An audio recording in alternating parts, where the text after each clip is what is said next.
My earliest memory is riding in my grandfather's boat, arm over the side, hand in the spray. I've spent much of the rest of my life chasing this feeling.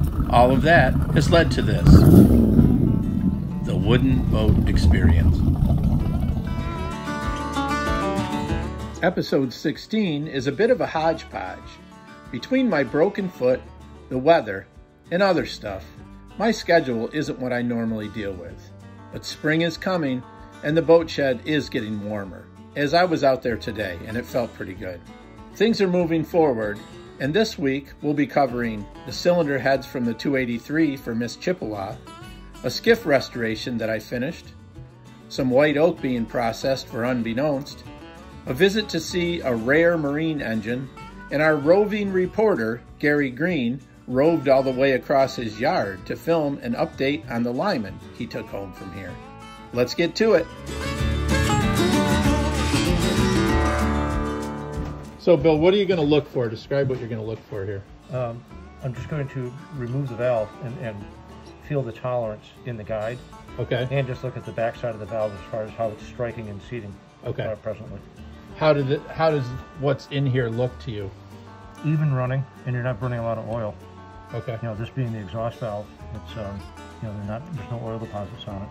There's carbon, which is perfectly normal. They do look fairly even, don't they? Yeah, and this, again, like you were saying, this has come out of a tank. These heads were boiled. So okay. It's that clean on it. Just nobody took the time to paint it. To make them pretty. Right.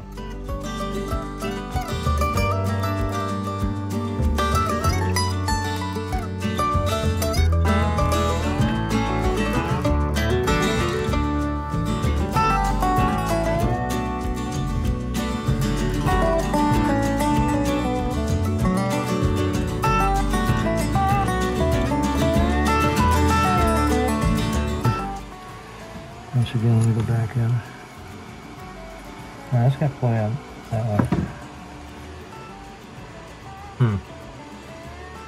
It's quite a bit. Okay. Yeah, feel that, Scott. I can see it moving from here. Yeah, so I'm going to ask Gary. Gary knows about these. He'll say, oh, yeah, you just do this and such or whatever. They must have oversized valves. Must be. They must just bore it out, right? Yep. I always learn something on these projects. Here you see a really old school machinist trick. If you look at the valve guide, it almost looks like it's been threaded, but it's actually just been, I don't know if you call it knurled, but they put those grooves in there, which the parts in between, it actually raises the metal up just a little bit, which essentially makes the guide a little bit smaller, so it gets rid of the wear. So instead of boring it out and putting a sleeve in or something, this is what they did. And I guess it's a trick that used to be done back in the day.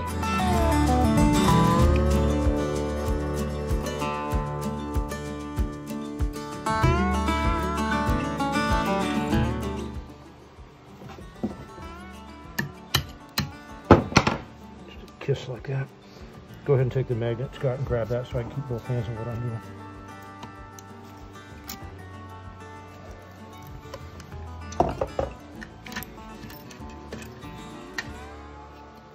Base shim, just make sure that's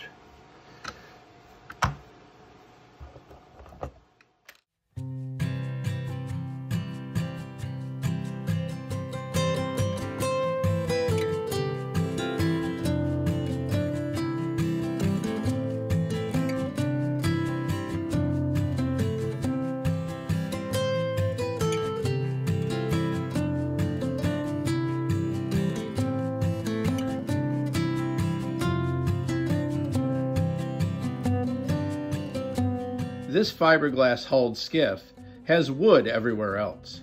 I stripped and refinished all of the wood using varnish on the decks and Cetal on the seats to make it easier to repair.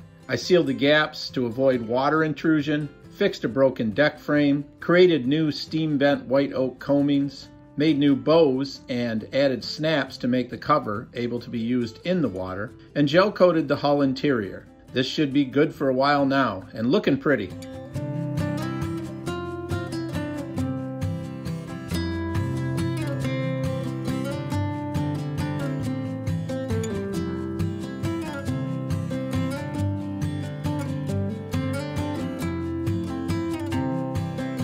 Okay, one little area is done. What do you think, Spec? A little easier to walk here. We had stuff coming out to about here before. It's just in the way all the time.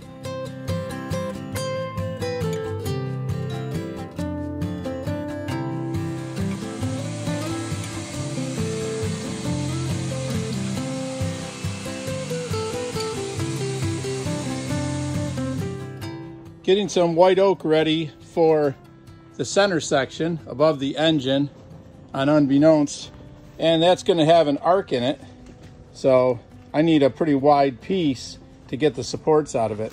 So you can see this wood has got some real messed up areas in the center, so I cut this piece off the outside, and now I'll be ripping this line here.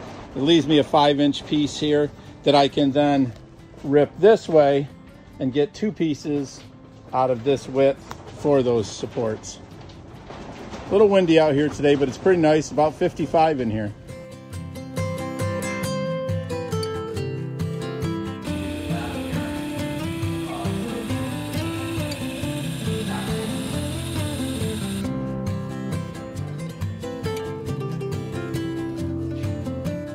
Pretty remarkable. We've been using an ultrasonic cleaner to clean the components on it and everything, but if you look, I'm gonna set this stuff right down here. This is our welding oven. I just moved it. This is the main crankcase. And Scott, it's stunning. 7 mains, 6 cylinders, and look, hollow honeycomb castings for lightweight for racing. The pattern work is so extraordinary and exquisite. And this was cast when? 1921. Wow. And this is the Soul Together engine right here. And you can see the unbelievable bevel gear drive system. And you can see the overhead cam and the buckets. They're extraordinary engines, they really are. So how much this engine is big, but how much does it weigh? It's incredibly light. I think it's 1,800 pounds. Yeah, because a lot of those are 3,000–4,000 pounds, yeah, exactly. right? It's all aluminum, yeah. It's in the literature, and I could be wrong, but I'm pretty sure it's around 1,800. You want to see something really neat? This is pretty extraordinary. And it's even the original factory paint mark on that. But so if you look at this, and we know a camshaft runs half crankshaft speed. Well, if you look at this, you can do some quick math in your head, and you say, there's no way that this is 10 and this is 20. And you're going, what the hell is going on here? Because the cam has to run half crankshaft speed. What the engineers at Sterling did were so brilliant is they took what's regarded as 2 hunting ratios. So obviously there's a bevel gear set in the bottom, and they multiplied 2 odd ratios together to get 2 to 1. And the reason they did it is, quite simply, they didn't want this particular tooth here and this particular tooth here to have to overcome the individual spring pressure for one load. So that way, you, instead of localized wear, where that tooth here and this tooth here is responsible for unseating this valve. Where the ones in between don't have that load, right? Exactly. They're just going for a ride. So what they did is they said, okay, we're going to spread the workload out over the entire ratio to extend the life of the part. That is really, really advanced thinking for that time. You take a look in here? Yeah, sure. These are the counterweights for the crankshaft. Well, those are pretty heavy. Yeah, they are.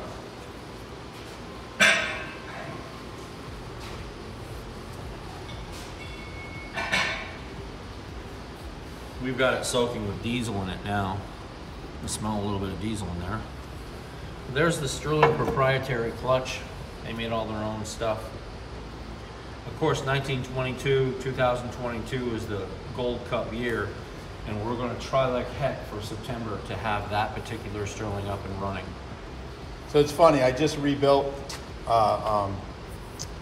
transmission down in Georgia, you know, off of flywheel forward, a Paragon. Sure. And it's not that much different. No, very It similar. really, I mean, it's got the same band, that's for reverse, right? Yeah, absolutely. Yeah. No, same stuff. Planetary gears are all inside there. Yep. Yeah, and even these, yeah, it's amazing how similar it is, just bigger. Only so many ways to skin a cat, right? So to give you an idea of the scale, Holy cow! this is the Sterling dry sump racing oil pan. Hold on, I gotta back up. It's taller than I am, and I'm 6'2", so it's got me. You know, so folks don't realize this is one solid aluminum casting, and what's really neat is I think this is our valve cover, or our cam cover, we should say. But what's really cool is if we come up here, the Sterling coat of arms is here, and if you can zoom in on that maybe, but what's really, really neat, it says, the engine of refinement made for the finest boats that float. It's just an extraordinary thing with a coat of arms. So really cool stuff. That's pretty amazing. Yeah. I figured you'd like that. So as you thought of what was going on with the 25 Lyman, it really turns out to be a 24 Lyman that we brought back from the Thousand Islands up with Scott up near Hammond's. Anyways, we found a little bit of rot problems where it's typical for Lyman right here in this corner, of which we're going to replace with some pieces that I harvested from another Lyman, and we'll epoxy these in, take care of that rot there.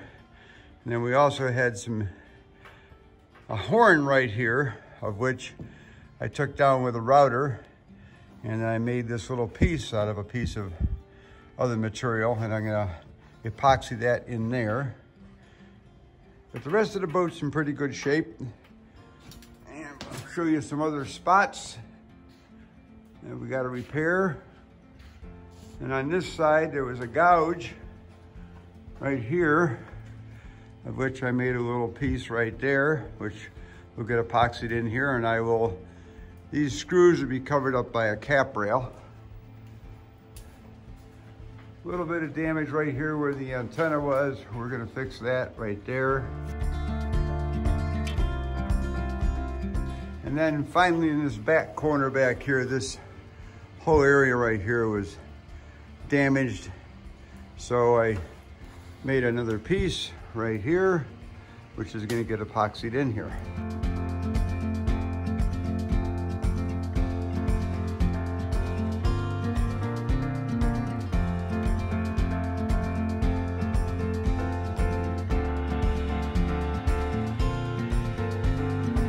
That is it for today.